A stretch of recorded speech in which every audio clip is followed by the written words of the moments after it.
Comment écouter son cœur pour se laisser guider par lui? C'est une question d'Aude et ça me fait très plaisir de vous répondre. Comment écouter son cœur?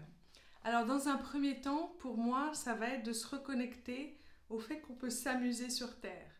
Il y a tellement des fois de règles, il y a tellement d'objections, il y a tellement de choses qui vont pas, sur lesquelles on peut être en colère, qu'on peut être irrité, qu'on peut être triste.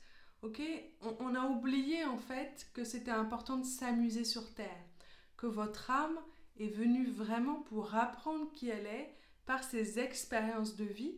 Et donc c'est important de s'amuser parce qu'en s'amusant, c'est comme si ça vous donne un moteur où vous allez prendre de la distance sur est-ce que si je suis mon cœur, est-ce que ça va mal se passer?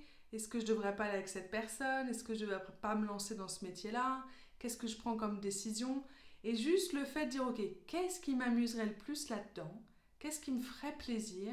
Ça ramène une sorte de fluidité intérieure et aussi une autorisation, comme quoi vous pouvez vous faire du bien et que même si vous suivez l'élan de votre cœur et que vous commencez une relation et qu'en fait vous voyez, même avec tout l'amour que vous avez, qu'il n'y a plus de joie à l'intérieur de vous, ça veut dire que c'est important de se séparer, même s'il y a de l'amour, mais ça ne correspond pas vraiment au désir de votre cœur. Okay, donc ça, c'est la première, c'est oser vous amuser. Le deuxième qui est important, c'est de réussir en fait à calmer son esprit. Des fois, on a tellement de doutes, tellement de questions, ça va dans tous les sens. C'est comme si on se lève et on a une sorte de to-do list au réveil.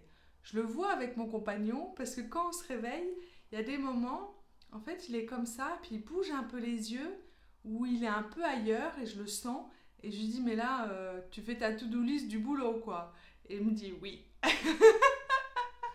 Et ça arrive à tout le monde, ça m'arrive moi aussi. Mais c'est juste que plus, en fait, on va revenir dans l'instant présent, plus on va être moins dans la tête et plus dans le cœur de ce qui nous fait vibrer. Et souvent, on va dire, écoute ton cœur comme écoute ton intuition, écoute ce qui vibre à l'intérieur de toi et pas forcément ta tête. Et donc là, on va passer par calmer son esprit et revenir plus à l'écoute de ce qui se passe à l'intérieur de soi. Et le troisième, moi j'adore quand ça fait trois, c'est le fait d'arrêter de vouloir suivre les règles. C'est pas possible. Je vous raconte ça, mais moi j'ai eu beaucoup de reconnaissance de ma famille, de ma maman, de ma grand-mère, où en suivant les règles, j'avais de la reconnaissance, j'avais cet amour que je pensais qu'on appelle reconnaissance, qui n'est pas le vrai amour. Parce que le vrai amour de ma mère, de ma grand-mère ou de mon père, même si je ne suis pas la règle, ils m'aiment. Mais cette reconnaissance-là, j'ai appris qu'en suivant les règles, j'avais cette reconnaissance. Et donc, quand j'adore ne pas suivre les règles, okay, l'intuition, on ne suit pas du tout les règles. On va complètement dans l'autre sens. Et en même temps, il y a de l'aventure, en même temps, il y a de la peur, en même temps, qu'est-ce qui va se passer? Et j'ai un peu de culpabilité quand je ne suis pas la règle. Mais j'ai ce côté rebelle, voilà. La complexité de l'être humain, la dichotomie divine, comme dit Neale Donald Walsch, c'est que deux mêmes phrases peuvent être complètement contraires et coexister ensemble. Et donc, vraiment, osez à chaque fois vous dire, est-ce que cette règle, elle a du sens? Et plus moi j'ai suivi mon intuition, plus je continue à la suivre, plus le chemin que j'entreprends, il est hors des règles. Alors, je m'amuse avec les règles, ok, je sais qu'il y a ces règles-là extérieures, et j'ai toujours le choix par rapport à ces règles-là, mais j'aime bien me dire est-ce que ça a du sens?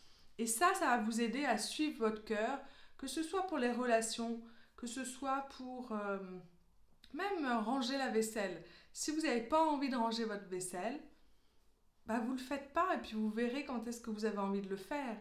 Et juste le fait de dire ça, on dit ah non Sarah, laisser la vaisselle...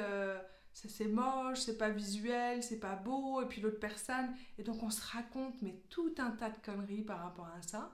Et donc l'idée c'est ok, à chaque règle que vous vous imposez, qu'une personne vous impose, vous demandez ok, est-ce qu'il y a un sens par rapport à ça?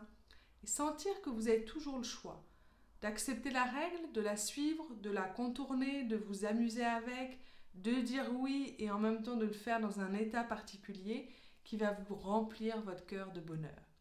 Donc j'espère que ça vous a plu et que vous allez oser dépasser, transgresser même des règles pour suivre un peu plus votre cœur et cultiver cette joie intérieure. Si ça vous a plu, n'hésitez pas à vous abonner sur ma chaîne YouTube. J'ai plein d'autres astuces, vidéos pour vous aider à vous connecter à votre cœur et à suivre cette joie intérieure que votre âme a de vivre sur Terre. Bye bye!